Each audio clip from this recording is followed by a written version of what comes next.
मित्रांनो, ठरलं तर मग या मालिकेच्या आजच्या भागामध्ये प्रिया सायलीकडे आलेली असते.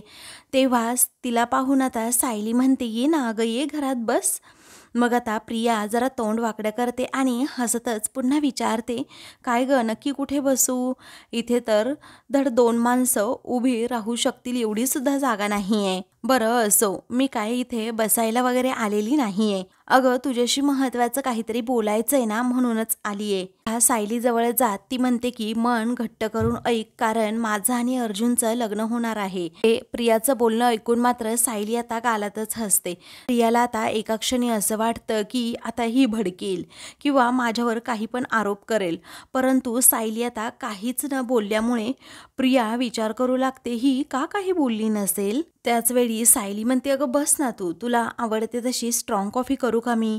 मग आता प्रिया म्हणते, "अगं तू ऐकलं नाहीस का मी आत्ता नक्की काय म्हणाले ते?" त्यावेळी सायली म्हणते, "हो अगं, ऐकलंय मी. हेच की माझ्या नवऱ्याबरोबर तू दुसरं लग्न करण्याचं ठरवलंय." असं म्हणून आता सायली चांगलाच टोमणा तिला मारते. त्यावेळी मात्र प्रिया आता रागातच तिच्याकडे पाहते. पुढे आता प्रिया हसूनच विचारते, "मग हे ऐकून तुला काहीच वाटलं नाही का?" तर ती सायली म्हणते, "त्यात काय वाटायचंय? अगं प्रिया, आपण जेव्हा लहान होतो तेव्हा तू मला नेहमी म्हणायचीस की आपल्याला चंद्र तोडून आणायचा आहे, आणि मग तासनतास तू त्याबद्दल अशी बडबडत बसायचीस." तेव्हा प्रिया आता काहीच बोलत नाही, एकदम रागातच आता तिथे उभी असते. त्यावेळी आता, "तुला आठवते का गं?" असं सायली पुन्हा विचारते. मग प्रिया काहीच बोलत नाही, मात्र कुसुम म्हणते, "हो, मला आठवतंय ना." पुढे सायली म्हणते, "अगं, त्यानंतर तू काय करणार होती माहितीये का? अगं, पैशांचं झाड उगवणार होती म्हणतात. तू तर नाणी पेरणार होती." हे बोलून सायली मात्र प्रियावर हसते आणि म्हणते की, "अगं, तू अनेक स्वप्न बघितलीस, पण ती काही प्रत्यक्षात नाही ना उतरली. आणि या वेळेला तर तू त्यापेक्षा सुद्धा विरोधी स्वप्न पाहिलं आहेस. मग ते कसं खरं होईल?" असं म्हणून आता प्रियाला तिची जागा सायली दाखवून देते. तेव्हा आता प्रिया म्हणते, "तुला गंमत वाटतीये का गं? अगं सायली, तुझे डिवोर्स पेपर मी कोर्टामध्ये सबमिट सुद्धा केले आहेत. अगं, तुझ्यावर उपकार म्हणून मी तुला ते सांगायला आले, कारण तू अर्जुनची एक्स वाईफ आहेस ना, म्हणून." "अगं सॉरी, एक्स कॉन्ट्रॅक्ट वाईफ." असं म्हणून ती सायलीचं मन दुखवू लागते. पण सायलीला आता काहीच. सायली हसतच म्हणते, "मी अर्जुन सरांची बायको आहे, आणि बायको या शब्दापुढे ना एक्स असतं ना कॉन्ट्रॅक्ट असतं. अगं, घटस्फोट काय फक्त कागदावर असतो, परंतु एकमेकांच्या प्रेमात पडलेल्या जोडप्यांचा घटस्फोट करणं, त्यांची मनं जुळलेली तोडणं, हे कधीही शक्य नाही. आणि तुला तर या जन्मी काय पुढचे 7 जन्म सुद्धा ते जमणारच नाही आमची मनं तोडणं." असं म्हणून प्रियाला तिची जागा दाखवून देते. तेव्हा कुसुमही मात्र आता प्रियावर हसते.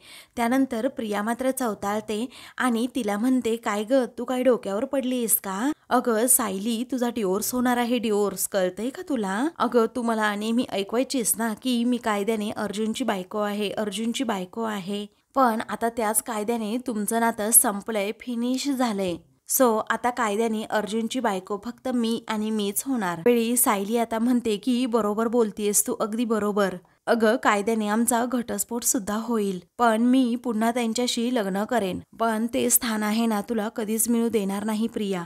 अगं, तू बघतच राहा फक्त त्यांची बायको होण्याची स्वप्न. पण जेव्हा तुला जाग येईल ना, तेव्हा तुला समजेल की तुझ्या हातात काहीच नाहीये. तुझे हात तर रिकामेच आहेत." त्यावेळी कुसुमाता म्हणते, "जी माणसं सतत दुसऱ्याच्या नावाने बोटं मोडतात ना, त्यांचे हात नेहमी रिकामेच राहतात, समजलं?"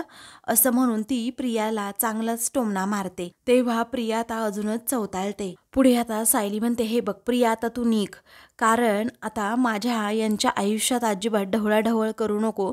तू यांच्या आयुष्यातून सुद्धा निघून जा, कारण प्रेम आणि कपट यामध्ये कोण जिंकेल, कोण बाजी मारेल, हे तर तुला चांगलंच माहीत आहे." पुढे आता प्रिया रागातच विचारते, "काय गं, तू मला चॅलेंज करतीये का?"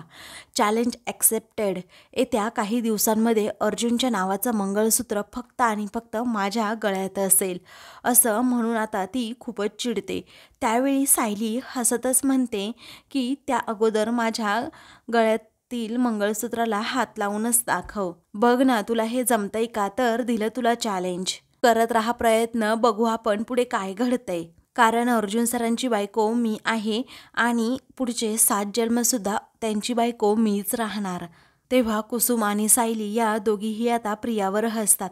मग नंतर रागातच प्रिया म्हणते, सायली मी तुला शेवटचं सांगतीये. तेव्हा आता सायली म्हणते, निघ अगोदर. मग आता प्रिया निघतच नाही बाहेर. त्यावेळी सायली म्हणते की माझ्याकडे तुला देण्यासाठी एवढाच वेळ होता, अगं तुला समजत नाही का, निघ की. म्हणून ती प्रियाला सरळ सरळ तेथून हाकलवूनच लावत असते. तर कुसुमच्या हातात एक भांडं असतं. ते भांडं आता तिला दाखवून लगेच प्रियाला म्हणते की निघ अगोदर इथून. प्रिया आता रागातच तेथून जेव्हा निघते ना, तेव्हा पुन्हा एकदा रागातच सायलीकडे पाहते. तेव्हा सायली आता तिच्याच भाषेत तिला म्हणते, बाय, सी यू सून, असं म्हणून ती प्रियाचा चांगलाच माज उतरवते. तर प्रिया आता रागात पाय आपटतच तेथून जाते. मग सायली आणि कुसुम या दोघीही तिच्यावर हसतात. तर बाहेर आता प्रिया ही विचार करत असते की सायलीचं वेगळंच रूप आज मला पाहायला मिळालं. नक्की काय शिस्त आहे ना या सायलीच्या डोक्यात, मला तर कळतच नाहीये. आता नक्की काय प्लॅन असेल सायलीचा, याची भीती तिला वाटू लागते. तेवढ्यातच मधुभाऊ आता तेथे येतात आणि प्रियाकडे पाहत विचारतात, तू इथे? मग आता ती म्हणते, हो, तुमची मानसकन्या आहे ना सायली, तिला भेटायला आले होते मी. तेव्हा सायलीला कशाला, असं आता मधुभाऊ विचारतात. त्याचवेळी आता खूप बिथरली आहे ती, जरा तिला सावरा आवरा, कारण आता माझं आणि अर्जुनचं लग्न होणार आहे म्हटल्यानंतर ती बिथरणारच ना. आता तुम्हाला फॉर्मल लग्नाचं इन्व्हिटेशन मी तर देईलच, तुम्ही येणं गरजेचं आहे हा मधुभाऊ. आता माझ्या सासरचे तुम्हाला तिथे उभं तरी करतील की नाही काय माहीत, परंतु तुम्ही नक्कीच या, असं म्हणून आता प्रिया ही मधुभाऊंना सारखीच सांगते की माझं आणि अर्जुनचं लग्न होणार. तेव्हा मधुभाऊंना एका क्षणी धक्का बसलेला असतो. ते विचारतात, खरंच लग्न होणार? तेव्हा ती म्हणते, हो मधुभाऊ, पण तोपर्यंत सायलीची काळजी घ्या हां, बिचारी पूर्णपणे बिथरून गेली आहे, असं म्हणून ती जायला निघते. तर मधुभाऊंना आता खूपच टेन्शन येतं. त्यांना काहीच कळत नाही हा निर्णय अर्जुनने कधी घेतला. तर इकडे सायली आणि कुसुम या दोघीही कपड्यांच्या घड्या घालत असतात. त्यावेळी आता कुसुम म्हणते, सायली अगं पण त्या प्रियाची कशी वाट लावलीस ग तू? त्यावेळी आता मी जर माझ्या मनातलं असं तडातड बोलायला लागले ना, तर अर्जुन सर मला नेहमी म्हणतात, मिसेस सायली, हे तुमचं दुसरं व्हर्जन आहे 2.1. तेव्हा कुसुम विचारते, आता हे काय असतं? मग सायली म्हणते, आता माझ्याकडे बघून समज ना, नक्की काय असतं ते. कुसुम म्हणते, हो बरोबर आहे. तेव्हा आता त्या दोघीही खूप हसत असतात. तेवढ्यातच मधुभाऊ देखील तेथे येतात. मग मनातच ते आता सायलीकडे पाहून विचार करतात, मला वाटलं होतं प्रिया आणि अर्जुनचं लग्न होतंय, यामुळे सायली दुःखी झाली असेल, परंतु नाही, तिला तर काहीच फरक पडला नाहीये. अर्जुन आणि प्रियाचं लग्न होतंय ते समजल्यानंतर आता काय करावं, काय झालं काय असेल सायलीला, असा प्रश्न मधुभाऊंच्या डोक्यात येतो. ते सतत सायलीबद्दलच विचार करत असतात. तेव्हा सायली आणि कुसुम या दोघीही मधुभाऊंना पाहतात आणि पटकन उठून उभे राहत, मधुभाऊ तुम्ही आलात, असं विचारतात. त्याच वेळी आता तुम्ही कधी आलात, असं कुसुम विचारते. मग आता ते म्हणतात, मी आत्ताच आलो अगं, पण बाहेर मला ना प्रिया भेटली होती. ती मला म्हणाली की अर्जुन आणि तिचं लग्न ठरलंय म्हणून. तेव्हा सायली म्हणते, हो ठरलंय ना, लग्न तर ठरणारच, पण ते लग्न होणार नाहीये मधुभाऊ. आता तुम्ही फक्त हातपाय धुवून घ्या, मी चहा टाकते, म्हणून ती आता किचनमध्ये जाते. तेव्हा आता कुसुम फक्त हसत असते. तर मधुभाऊंना काहीच कळत नाही नक्की चाललंय काय. तेव्हा ते आता कुसुमकडे पाहतात, पण कुसुम आता लगेच पुन्हा इशारा करून फक्त शांत राहायला सांगते. तर दुसरीकडे अर्जुन हा रूममध्ये बसलेला असतो, पण त्याला चैनच पडत नसते, कारण आता सायली बरोबर लग्न होणार नाही या विचाराने त्याला खरंच मोठा शॉक बसलेला असतो. तेव्हा सायलीची जी ओढणी त्याच्याकडे असते ना, ती ओढणी तो स्वतःजवळ घेतो आणि लगेच सगळ्या आठवणींमध्ये रमून जातो की कशा प्रकारे मी सायलीला प्रपोज केलं होतं, पण सायलीने तेव्हा माझ्या प्रपोजलला होकार दिला नव्हता, परंतु तिची हीच ओढणी कडे आली होती. तेव्हाच मला समजलं की आम्ही दोघे एकत्र येणार. मग आता अर्जुन त्या आठवणी आठवून खूपच रडू लागतो. काही वेळानंतर त्याला आठवतं की मी मधुभाऊंना विश्वास दिलाय, मधुभाऊंना 100% खात्रीने सांगितलंय की तुमचा जावई मीच होणार आणि तुमच्या विश्वासाला कधीही तडा जाऊ देणार नाही. पण आता मधुभाऊंचा हा विश्वास कसा मी जिंकू असं अर्जुनला आता वाटतं. त्यानंतर अर्जुनने चाळीतील लोकांचा जो मार खाल्लेला असतो आणि त्याचबरोबर सायलीने जेव्हा प्रेमाची कबुली दिलेली असते, हे सगळे क्षण देखील आता अर्जुनला आठवत असतात. त्यामुळे अर्जुन आता खूपच रडत असतो की माझ्या सायलीने मला प्रेमाची कबुली दिली, मध्येच पूर्णाजीने हा एवढा मोठा निर्णय घेतला. त्यानंतर त्याने जेव्हा सायलीला प्रपोज केलं होतं ते क्षण देखील त्याला आठवत असतात आणि त्या क्षणांमध्येच तो अगदी हरवून जातो आणि खूप रडत असतो. सायली आणि मी कधीही एकत्र येणार नाही असं अर्जुनला सारखं वाटत असतं आणि त्यामुळे तो पूर्णपणे खचून गेलेला असतो आणि रूममध्ये तो बिचारा एकटाच आपल्या रडत बसलेला असतो. त्याला सायलीची खूप आठवण येत असते. त्याचा विरहसुद्धा त्याला सहन होत नसतो. काही वेळानंतर हॉलमध्ये सर्वजण बसलेले असतात. विमल सर्वांना कॉफी देत असते. तेवढ्यातच आता तिथे रविराज आणि प्रतिमा हे दोघेही येतात. आता ते आल्याबरोबरच सर्वजण खूपच खुश होतात. मग आता तन्वी कुठे आहे असं प्रतिमा विचारते.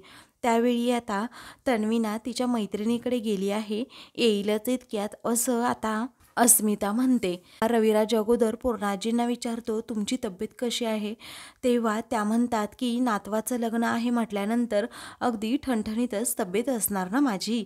तेव्हा रविराज हसतो आणि मग नंतर म्हणतो मी ॲक्च्युली कालच येणार होतो, पण म्हटलं की आज जावं म्हणून, पण मला तुम्हा सर्वांबरोबर आणि अर्जुनबरोबर सुद्धा पर्सनली थोडं बोलायचं आहे. त्यानंतर आता अर्जुन कुठे आहे नक्की असं आता रविराज विचारतो. तेव्हा तो त्याच्या रूममध्येच आहे असा आता प्रताप म्हणतो आणि अर्जुनला एक दोनदा आवाज देतो. तेव्हा अर्जुन म्हणतो हो आलो डॅड. काही वेळानंतर अर्जुन हा तेथे येतो. त्याच्यासोबत ना चैतन्यसुद्धा असतो. त्यावेळी आता अर्जुनला प्रश्न पडतो नक्की सिनियर कशासाठी आला असेल. तेव्हा सिनियर तू कधी आलास असा आता अर्जुन विचारतो. तेव्हा रविराज म्हणतो हो आत्ताच आलो. तर पूर्णाजी आता म्हणतात अर्जुन अरे असं सिनियर वगैरे म्हणायचं नाही आता, तर आता तू त्यांना सासरे बुवा असं म्हणायचं आहे. त्यावेळी अर्जुन आता हो असं म्हणतो. मग पुढे आता रविराज म्हणतो हे असं नातं वगैरे जोडण्या अगोदर मला काहीतरी विचारायचे अर्जुनला आणि त्याच्याकडून काही प्रश्नांची उत्तरंसुद्धा जाणून घ्यायची आहेत. कारण रविराजला माहीत असतं की अर्जुन असा सहजासहजी अजिबात हार मानणाऱ्यातला नाही आहे, कारण त्याला माझ्या मुलीला कधीच ॲक्सेप्ट करायचं नाही आहे. पुढे आता घरातील सर्वजण विचारात पडतात नक्की आता रविराज काय विचारणार. तेव्हा रविराज आता उठतो, अर्जुनजवळ जात त्याला विचारतो अर्जुन अरे हे बघ तू माझ्या मुलीला होकार दिला आहेस आणि हे लग्न मी फक्त प्रियाच्या आनंदासाठी करतोय, कारण तिला तुझ्याबरोबर लग्न करायचंय म्हणून. ज्या दिवशी हे बोलणं झालं ना त्या दिवशी तू इथे नव्हतास, तेव्हा मला समजलं की तुझासुद्धा होकार आहे अर्जुन.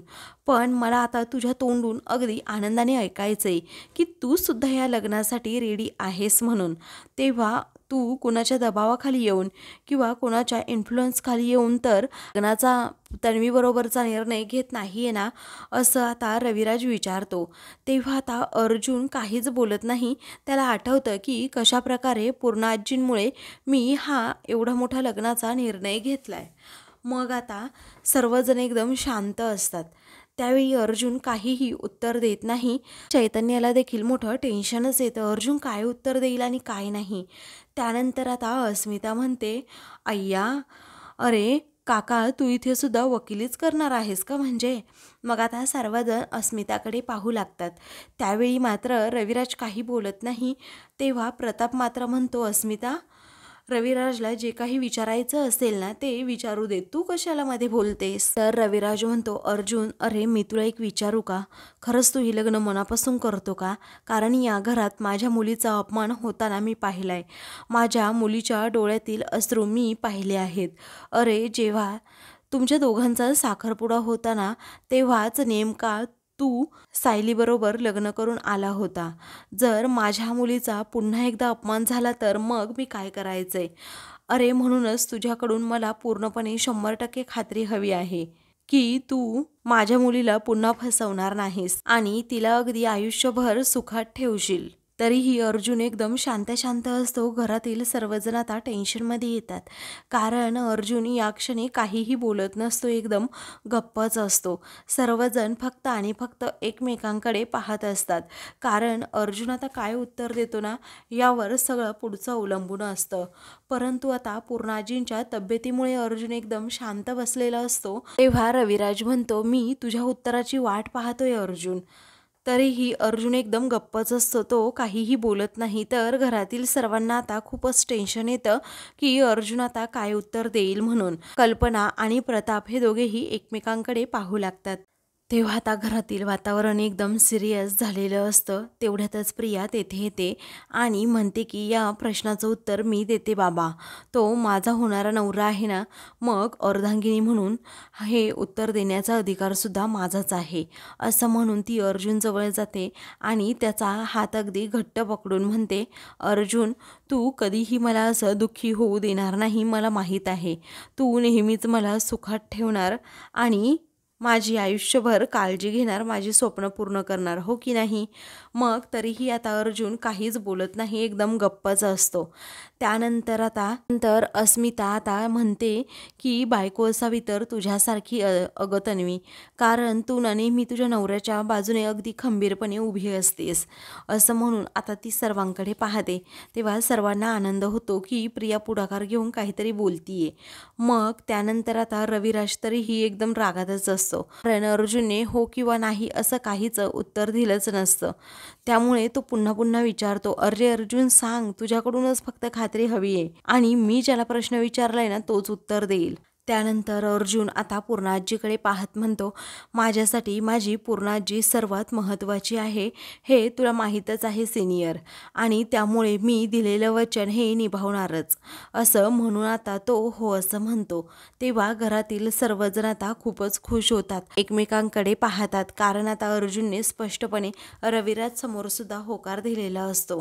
त्यानंतर आता प्रिया ही पुन्हा अर्जुनचा हात पकडते आणि म्हणते, बाबा, आता तुम्हाला तुमच्या प्रश्नाचं उत्तर मिळालं, झालं ना तुमचं समाधान, आता माझ्या नवऱ्याला असं कोर्टात उभं करू नका प्लीज. तेव्हा अस्मिता म्हणते, झालं ना सगळं विचारून वगैरे, मग मिळालं ना आता रविराज काका तुला तुझं उत्तर, चला बरं आता तयारीला लागूयात.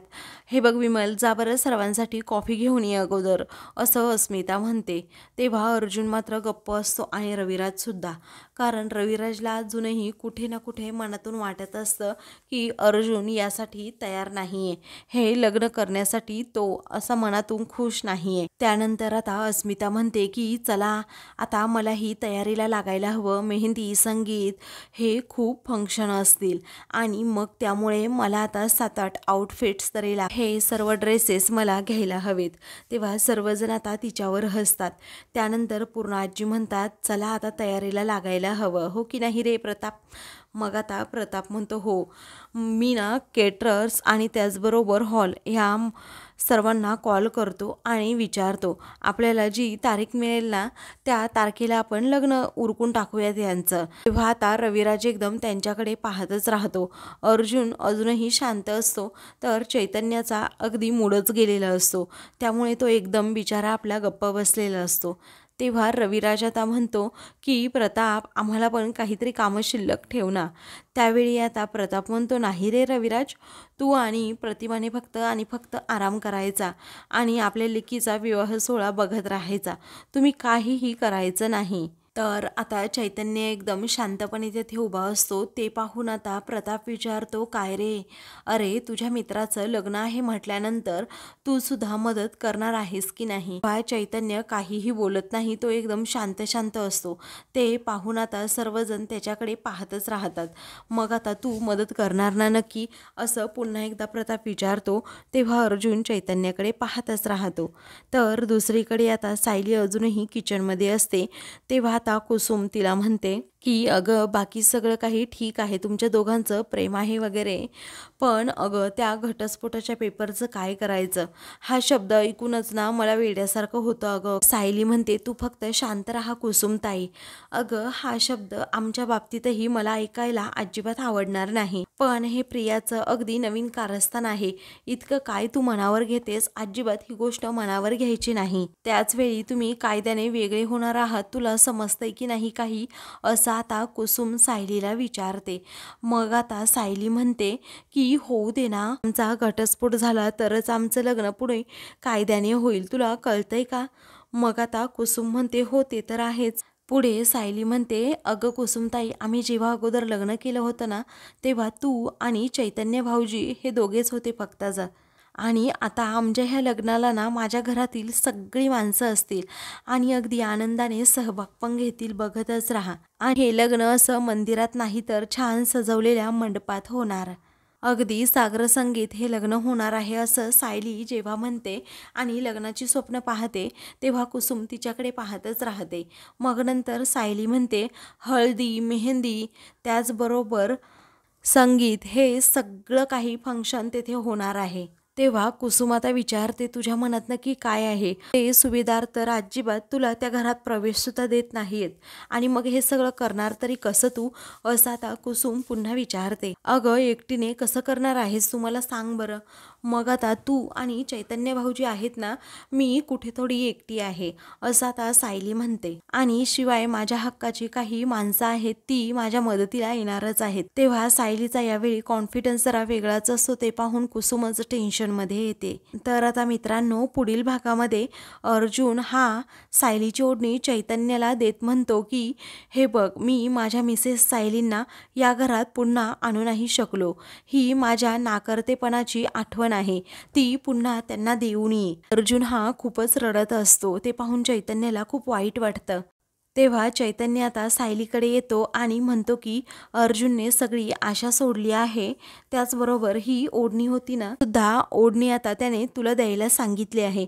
तेव्हा सायली आता ती ओढणी पुन्हा चैतन्याकडे देते आणि म्हणते की हे पहा, त्यांना सांगा ओढणीवर मॅच होईल ना असा कुर्ता तुम्ही लग्नामध्ये घाला. ही ओढणी आणि त्याचबरोबर ओढणीवाली तुमचीच आहे असं म्हणून सायली हसते. तेव्हा चैतन्याला खूप आनंद होतो, त्यालाही समजतं पुढे काय करायचं. तर आता मित्रांनो, अशाच मालिकेंचे पुढील भाग पाहण्यासाठी चॅनलला सबस्क्राईब करा.